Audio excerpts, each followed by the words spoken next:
नमस्कार मित्रांनो, सुख म्हणजे नक्की काय असतं मालिकेच्या आजच्या भागामध्ये नित्या उभी असते. त्याच वेळेला शालिनी तिच्याकडे येते आणि म्हणते की काय नित्या मॅडम, आज पाहुणी आणि अधिराजचं फायनली लग्न लागत आहे. त्याच वेळेला ती हसते आणि पुढे काहीही बोलत नाही. नंतर आता शालिनी म्हणू लागते की काय ना, मी ठरवलं आहे ना ते मी पूर्ण करतेच. आणि काय, कसा वाटला माझा मास्टर स्ट्रोक, कसं वाटलं माझं प्लॅनिंग.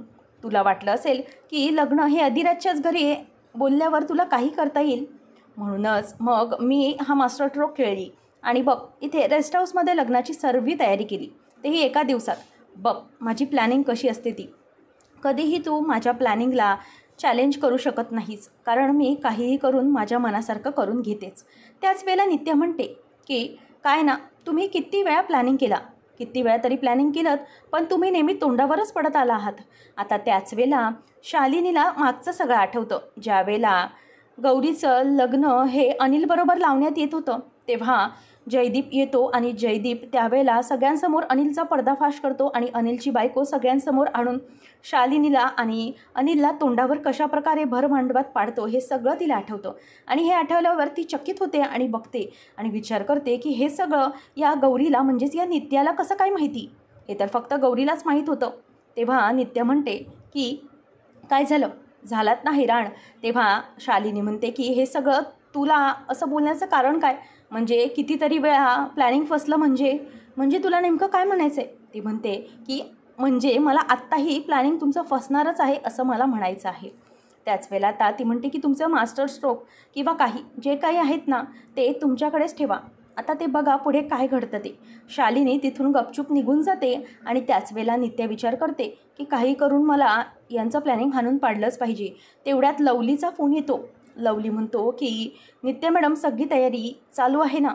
तेव्हा नित्या त्याला विचारते की तिथे अधिराजवर लक्ष आहे ना तुझं, ठरल्याप्रमाणे सगळं होणार आहे ना. तो मारुतीच्या देवळात तयारी करून जाणार, त्यानंतर काय करायचं आहे तुला पुढे माहिती आहे ना. तेव्हा तो म्हणतो की हो, मला इकडचं सगळं लक्षात आहे, फक्त आता सगळं राजमाच्या हातात आहे. नंतर तिथून एक वेटर येतो आणि तो म्हणतो की मॅडम सरबत घ्या. तेव्हा नित्या म्हणते की नको, मला सरबत नको आहे. तो म्हणतो की मॅडम घ्या की गारगार. ती म्हणते की एकदा सांगितलं ना नको म्हणून. तेवढ्यातच आता हळूच शेखरदाजी आवाज देतात, गौराबाई इकडे घ्या. असं म्हटल्यावर आता इथे नित्या त्यांच्याकडे बघतच राहते आणि नंतर नित्या चकित होऊन बघते आणि म्हणते की शेखरदाजी तुम्ही. तेव्हा तो म्हणतो की हो मीच आहे इकडे. तेव्हा ती म्हणते की तुम्हाला यायला इतका उशीर कसा काय झाला, पण खूप उशीर झाला. तेव्हा शेखरदाजी म्हणतात की अहो, हा सगळा वेटरचा पोशाख करायला नको का, सगळी तयारी करायची होती म्हणूनच मग मला उशीर झाला आणि हे सगळं करण्याच्या मागे खूप घाई लागली मला आणि सरबत वगैरेची तयारी करायची होती म्हणून. ती म्हणते की सरबत आहे ना, कारण सगळ्या पाहुण्यांना सरबत पुरायला पाहिजे, सगळ्यांमध्ये औषध घालायचं आहे. तेव्हा तो म्हणतो की हो सगळं माझ्या लक्षात आहे, सगळ्या सरबतामध्ये औषध घालायचं आहे आणि आपल्या सगळ्यांना पुरल इतकं सरबत आहे, पण हो आपल्या सरबतामध्ये औषध नाही का घालायचं, बाकीच्यांच्या घालायचं आहे. असं म्हटल्यावर नित्या हसायला लागते. त्याच वेळेला ती म्हणते की माई कुठं आहेत. मागे नित्या वळून पाहते तर तिथे माई मास्क काढते आणि गौरीला हाय करत असते. त्याच वेळेला गौरी आता तिला बघून चकित होते आणि ती म्हणते की काय शेखरदादा, माई इथे. तेव्हा माई पटकन मास्क घालून घेते आणि सगळ्यांपासून स्वतःचा चेहरा लपवते. नंतर आता नित्या म्हणायला लागते की माझे 2 व्यक्ती तर आले, आता राजमा आतमध्ये पाहुणीला घेऊन गेली आहे, बघूया आता पुढे ती काय करते ते, तिला मी सांगितलं तर आहे. त्याच वेळेला तो म्हणतो की होणार, आपली लक्ष्मी पण सगळं काम व्यवस्थित करणार आणि मग माझ्या जयदीप आणि गौरीचं लग्न पुन्हा लागणार आणि तो डान्स करू लागतो. नित्या त्याला हळू बोला असं म्हणते आणि तिथून पुन्हा सरबत द्यायला तो निघून जातो. नित्या आता दोघांनाही पाहून निर्धास्त झालेली असते. तर इथे सावरी ही तिच्या दाद्याचा पोशाख काढत असते. पोशाख बघते तर त्याच्यावरती कुर्त्यावर डाग लागलेले असतात. ती खूपच घाबरते आणि म्हणते की ताई, दाद्या, आयडे, तात्या लवकर या. तेव्हा सगळे येतात, म्हणतात की काय गं, काय झालं सावरे, एवढी का ओरडलीस. तेव्हा ती म्हणते की इथं दाद्याचा पोशाख बघा, सगळा घाण झाला आहे, कसं काय. तेव्हा लवली आणि संत्याला बोलवतात. लवली म्हणतो की काय, नवरदेवाचा पोशाख असा कसा काय झाला. तेव्हा संत्या पण घाबरतो. तो म्हणतो की लवली, हे काय रे झालं, हे कसं काय झालं. तेव्हा तो म्हणतो की जेव्हा मी पोशाख आणला होता तेव्हा तर तो व्यवस्थित होता, हे अचानक कसं काय झालं.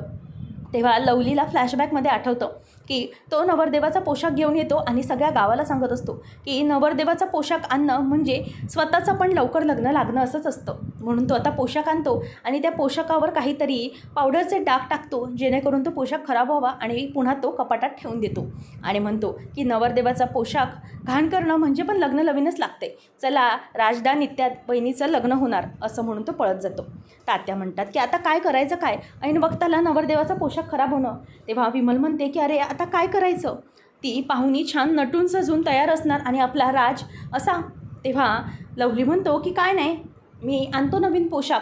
तात्या म्हणतात की किती वेळ लागेल त्याला पण. लवली म्हणतो की 1, 2, 3 तास लागतील. तेव्हा ते म्हणतात की अरे 3 तास मुहूर्त जाईल ना लग्नाचा. तेव्हा तात्यांना तो म्हणतो की तात्या आज पण तसं पण कसं कुठे मुहूर्तावर लग्न लागणार आहे असं म्हटल्यावर संत्या त्याला मागून मारतो आणि म्हणतो की काही काय बडबडतोस तू. तेव्हा तो म्हणतो की लवली असं नाही, मी तुम्हाला सांगतो काय ते. तितक्यातच आता नवरदेव म्हणायला लागतो की मी जुनाच कुर्ता घालतो. तितक्यात सोमय येतो आणि म्हणतो की अहो एक तुम्हाला बातमी द्यायची होती, ते म्हणजे आमच्या मॅडम साहेबांनी नवरदेवासाठी खास पोशाख पाठवला आहे बरं का, तुम्हाला कपडे घेण्याची गरज नाही. तेव्हा विमल म्हणते की काय म्हणता तुम्ही. तेव्हा सोमा म्हणतो की मग माहेराहून काहीतरी आलं पाहिजे ना, मग पोशाख पाठवला आहे नवरदेवासाठी. तेव्हा विमल म्हणते की मॅडम अगदी देवीसारख्या धावून आल्या आहेत.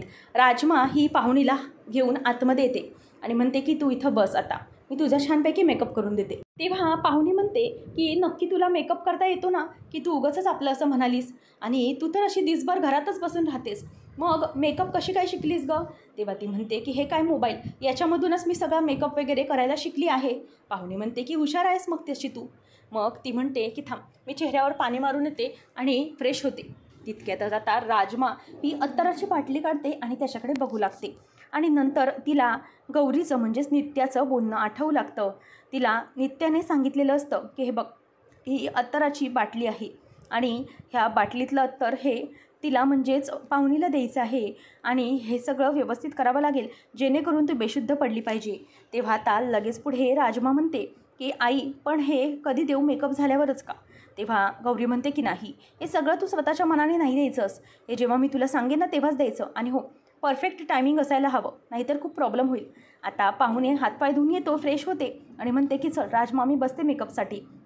तेव्हा राजमाला ती म्हणते की चांगला मेकअप कर बरं माझा, एकदम सुंदर. तेव्हा तिला राजमा म्हणते की हो खूप सुंदर करते, अधिराज बघेल तर बघेलच, पण अख्खं वराड तुझ्याकडे बघत बसलं पाहिजे असं मेकअप करून देते. असं म्हटल्यावर आता राजमा तिला मेकअप करायला सुरुवात करते आणि पाहुणी पण छान नवरीच्या मूडमध्ये मेकअपसाठी बसलेली असते. राजमाचा मेकअप करणं सुरू असतं. पाहुणीशी गप्पा मारत मारत तिचा मेकअप सुरू असतो. त्यानंतर शालिनी सोमाला म्हणते की झालं का, नवरदेवाचा पोशाख पोचला का त्याच्याकडे. तेव्हा तो म्हणतो की हो पोशाख पोचला आहे आणि ते लोक निघाले पण असतील देवळासाठी. तेव्हा ती म्हणते की सगळं व्यवस्थित झालं पाहिजे ठरल्याप्रमाणे आणि हो तिथलं वराडी निघालं इथे यायला पोचलं की लक्ष ठेवा. तेव्हा तो म्हणतो की हो मॅडम साहेब तुम्ही काही बी काळजी करू नका, सगळं व्यवस्थित प्लॅनिंग केलेलं आहे, आपण काहीच जाणार नाही वाया. तेव्हा ती म्हणते की हो त्या नित्यावर आधी नजर ठेवायची आहे, ती काय करते कुठे काय करते आणि हो पाहुणे अधिराजचं लग्न प्रॉपर पार पडलंच पाहिजे असं म्हणून ती बाजूला जाते. आणि तितक्यातच तिच्यासमोर शेखरदाजी येतात आणि तिला म्हणतात की मॅडम पाणी, आणि ती त्याच्याकडे बघतच राहते 2 मिनटं.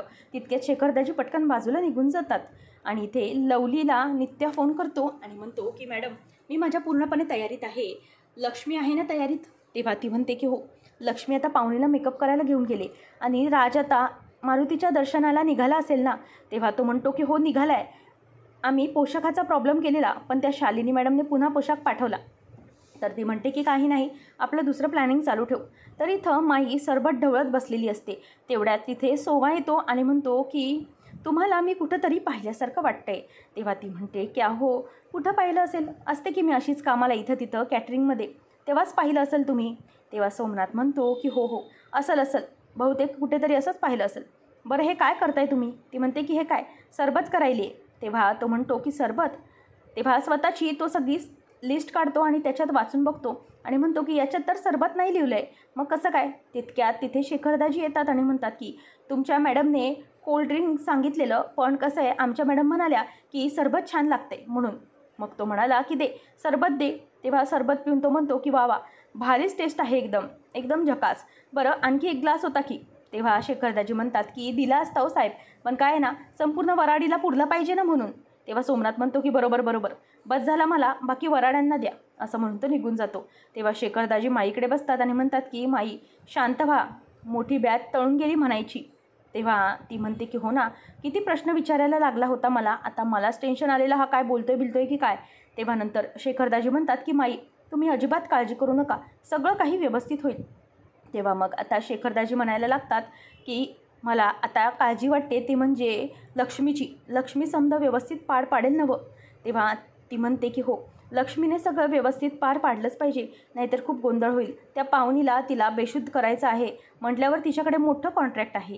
त्यावेळेला इथे आता लक्ष्मी ही पाहुणीचा मेकअप करून तिला तयार करते आणि पाहुणी डोळे उघडून स्वतः आरशात पाहते आणि म्हणते की वा वा, लय झकास, अगं राजमा कसला झकास मेकअप केला आहेस की गं तू, खरंच खूप सुंदर केला आहेस तू.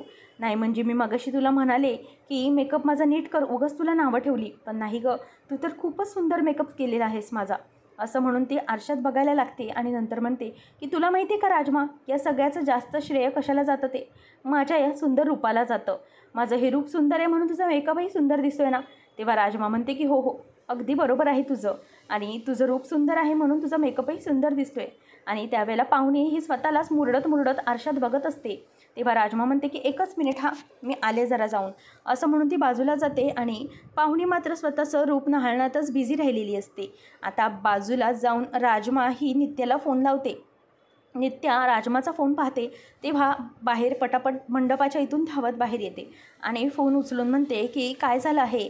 तेव्हा आता राजमा तिला म्हणते की आई मेकअप झालेला आहे तिचा, पाहुणीला तिला हवं तसं तयार केलेलं आहे. आणि त्याच वेळेला राजमा तिला विचारते की काय करायचं आहे, तिला औषध द्यायचं आहे का. तितक्यातच आता तिथे शालिनी येते आणि शालिनी आल्याबरोबर नित्याला जाणवतं की बाजूला कोणीतरी उभं आहे.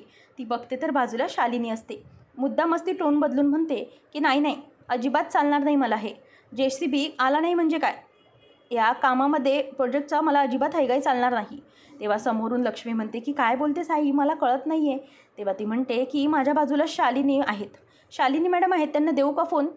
तेव्हा आता तिच्या लक्षात येतं की बाजूला शालिनी येऊन उभी आहे. मग लगेच पुढे ती म्हणते की अच्छा असं आहे होय.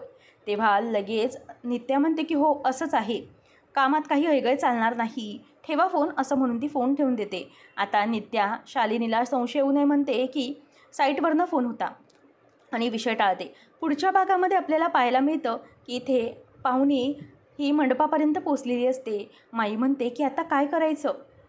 पाहुणी आणि अधिराज तर तिथे पोचले आहेत, त्यांचं आता लग्न लागेल आणि जर अधिराज भोल्यापर्यंत पोचला तर खूप मोठा प्रॉब्लेम होऊन जाईल.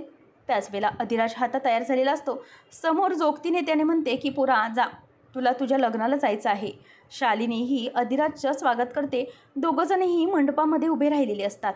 आता माई म्हणते की नवरदेव पण लग्नाला उभा राहिला, आता काय करायचं, हा मोठा प्रश्न गौरीसमोर आलेला असतो. अशाच अपडेट्ससाठी आताच आपल्या चॅनलला सबस्क्राईब करा.